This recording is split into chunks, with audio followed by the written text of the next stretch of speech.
Jeff, we focus a lot on some of the first round picks and the big talents that you guys have had come through here that have taken that kind of step to be regular NHL players. But for some of the guys that you guys have had high hopes for, like Chalowski, Rasmussen, Svechnikov, who for one reason or another haven't taken that big, bold step, what have you seen from those three guys, and what can this brief camp and abbreviated season do for their development? Well, I think, number one, they're kind of three individuals, so they're a little bit different. I know, they're both guys that were, or sorry, all three guys that were drafted in the first round. But other than that, they've all got their own paths, and every guy's path is a little bit different. And some are real expedited, like a guy like Dylan Larkin, and some it takes a little bit longer for a multitude of reasons. That was Anthony Mantha. He when he turned pro got hurt right away, and it took then it becomes a little bit of a journey. So in their cases, I think all three of them have potential, and they just got to make that potential a reality. And they got to do that every single day, and they got to find ways to have the mental toughness that it takes to handle the ups and downs of not just pro hockey, but trying to get to the top of the pyramid. And that's what they're trying to do. And I think in any profession, when you're trying to put yourself out there and get to the top, you gotta fight through the frustration at times. You gotta be able to get back on your feet when you get knocked down, which you're gonna for sure. And so those are the challenges that all these young guys face to ultimately become the select few that become good NHL players. And they certainly all have the ability to do it, and they have the potential to do it. Now they got to make it reality. I'll pick one then and just follow up if I can with Rasmussen, playing overseas and coming back here. What have you seen in his game, and has your vision for his development and what he can do, has that changed or evolved at all over the last year and a half, 2 years?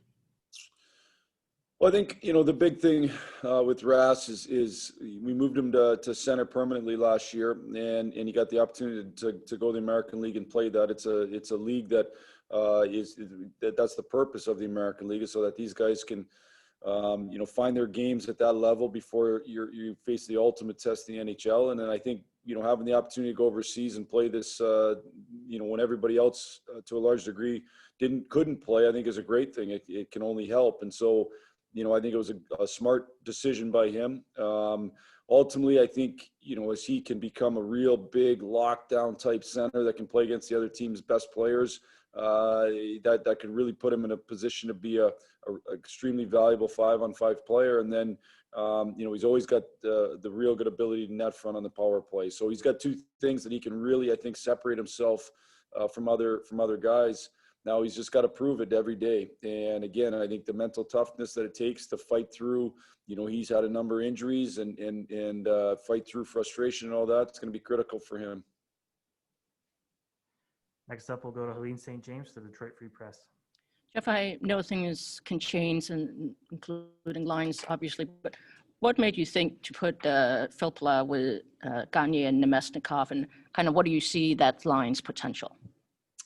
Yeah, I think that line's been pretty good the last couple of days. They don't have a natural, maybe, kind of checker on there, or somebody that's going to be first on the forecheck necessarily. But, I think Vladdy's become a real good net front player over his time. I know he's made those comments to me that, that's kind of become his office over time in the NHL, and he is good around the net. And I think, between Sam and Phil and Vladdy, they do a real good job of playing off each other. They're all smart hockey players. They want the puck. They kind of all want to play the same way. And I think when you can get guys that see hockey the same, you can develop good chemistry. So far it's been a good line. I think they're all accountable defensively. I think they're all guys that can make plays with the puck. I think Sam's probably more of a shooter than the other two, but we got to get Val and Vladdy to shoot the puck. And I think if we do that, they can be a dangerous line. I think that's only been a 15-year project in the NHL to get Val to shoot the puck. How much of a relief is it for you just to be able to have so much more, or at least on paper appear to have so much more depth, specifically up front? Yeah, I mean, up front, I think we have to have, I've said this a lot, so we got to get more out of more lines, and it's just a reality. We can't, no team can be a one-line team, and we're not going to be a one-line team. And, that's I think the player's job to go out and earn more ice time, and my job to give them the more ice time when they earn it. And, I think with some of the additions, we have the opportunity to have more depth up front, more scoring depth, and probably guys that can play lines that can play a little bit different. Might have more of a north-south line and with Glennie and Helmer, and you might have more of a puck possession type line with Val and Sam and Vladdy, if that's the way it stays. And so it gives you some different looks, but different ways to be successful. And so I think it's going to be critical that we have 4 lines that we think can make an impact in their own way in the game. Thank you. Our next question is from Max Boltman with The Athletic. Hi, Jeff. I'm curious on the Fabry, Ryan, Zadina grouping that you have together. What challenges do you kind of think they'll face with Robbie kind of retransitioning to center after not playing a ton of it so far in his NHL career? Well, I think, I guess part of that's just probably a question about Fabs and his ability and how quickly he can kind of get back to being a center that he's been through most of his life as a hockey player. And it's certainly a big challenge at the NHL, and he's going to give up some size, but I think he can make up for it with tenacity, and he can make up for it with smarts defensively. And I think he's got both of those things. He's got to, we haven't worked on D-zone coverage yet, so we'll work on that tomorrow. So he'll get a chance to get comfortable in that and get a feel for that. And we get a chance to see how he is. But, I think I think all 3 of those guys are skating well. I think Fab's worked real hard at his skating this summer, and it looks like he's a little bit quicker, which is something he wanted. And I know Zadina over the last number of years has worked hard at his all-around game, and he looks like he's ready to take another step as a hockey player. And Bobby Ryan, I would say, I don't want to speak for him, but the level of commitment he had this summer, talking to him, and it was at a real high level, and he went to work, and I think he's in a good spot. So we hope it can be a really good line. I mean, as you sit here in training camp, you have a lot of I guess hopes that guys can take these steps, and then we got to go show that and make it reality. But that really just goes back to getting after it every day, and then getting a chance to prove yourself. So we'll get a chance to prove ourselves here after training camp. We'll see where everybody's at. Thanks. Next up is Ted Colfin with the Detroit News. Hey, Jeff. Obviously goaltending is always important, but in a schedule like this year, boy, is it going to be vital to have 2 goalies on, right? 2 hot goalies or goalies that are playing really well. And what's your comfort level with those 2 guys this season? Very comfortable with both of them. I've obviously this is Bernie's 3rd year with us, and I think from December on, Bernie was outstanding for us last year. Did a really good job at a time when we were not playing very good defensively. I've said that before. I thought, the beginning of the year we were playing pretty good defensively, and then we lost our way, and I thought he did a really good job. And, I've seen Greiser firsthand, both at the World Championships and in the National Hockey League, and I think they're both very capable of having great years. And goalies can fluctuate. They go year to year. Some years are great years, some years are good. The best ones seem to stay as close to great as possible year after year, but it's really, really difficult. And so, I think both of them have the opportunity to have real good years. I think part of that is the people playing in front of them, playing real good defensively, not giving up the types of chances that don't give goalies much of a chance. I think if you can limit the grade A's, limit the back post plays, any backdoor rebounds and backdoor passes, then you give your goalies confidence to stand in there and stop the shots they're supposed to stop. So I'm real comfortable with both.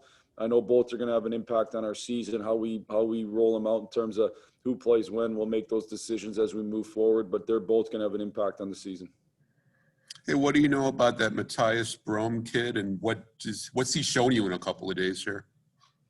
I watched Matthias play over in Sweden on tape. Those are always a little bit hard comparisons because you don't know exactly how the league translates. I've seen games before and saw games over the course of this fall and even back into last year, and so you get a little feel, but it's hard until you see him live. And the 2 things that have stood out for me is there's no doubt that he's smart. He's got some good skill.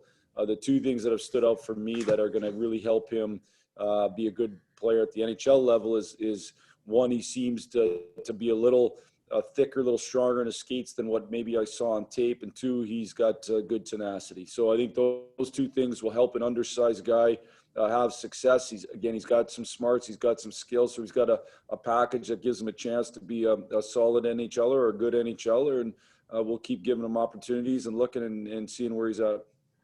Jeff, last one. Just on, obviously it was a tough year for Franz Nielsen last year. He said he didn't play well. You guys probably expected more. What does he need to do, or what kind of path does he need to take to get back to the player he was a few years ago or whatnot? Well, Franz is, first of all, Franz is a great person. He cares a ton. He wants to be great. He wants our team to be better. So, I think he worked hard this summer as well, like a lot of our guys. I think he looked at ways that he could change his training a little bit as he's getting a little bit older, to find ways to make sure he's putting his body in the best spot possible. Now he's just got to go out every day and make a good impact. And I thought there was times last year where he played fine defensively, but we needed more out of him in terms of creating. And so, he's got to find that way to get back to creating offense without giving much up, but still being good defensively, still doing those things, but also creating more offense. So again, Franz is going to be somebody who's going to have an impact on our year. That's for sure. When it is, I don't know, but he'll have an impact on our year, and he's just got to keep grinding and being as ready as possible. Thanks for this, Jeff. Yeah. Next up is Ansar Khan with M Live. Yeah, hi, Jeff. Just getting back to that, the Filppula line for a second. You've got, it's pretty unique having three guys there that are all centers, or that have all played center and wing. Gives you some versatility. Can you just, what were some of the reasons for assembling those three guys together, and just the fact that they are three guys that can play all forward positions? What does that do for that line? Well, I think right now, I think Sam's, real comfortable on the wing, and that's the spot that he's played the most. And I think, we envision keeping him at the wing throughout the season. Val can play both. I think Val's been probably most comfortable at center. And then Vladdy, I think, is totally comfortable playing any position, which is one thing that makes him real valuable. And so, I didn't really look at it from a center wing standpoint. I looked at it more from the style that each guy wants to play, and can we create good chemistry because of that style. We got to make sure we're going in and winning pucks when we do have to put pucks behind people. But as long as they go in and win pucks, they really play off each other well. They think the game about the same. They're smart. They talk to each other. So, we'll see. We'll see how it goes. These are just the first couple of days, and we'll get a look at other guys in different spots. But for me, it's more the style of play and the way that each guy thinks hockey. Thanks. Yep. Our last question is from Art Regner with DetroitRedWings.com. Hi, Jeff.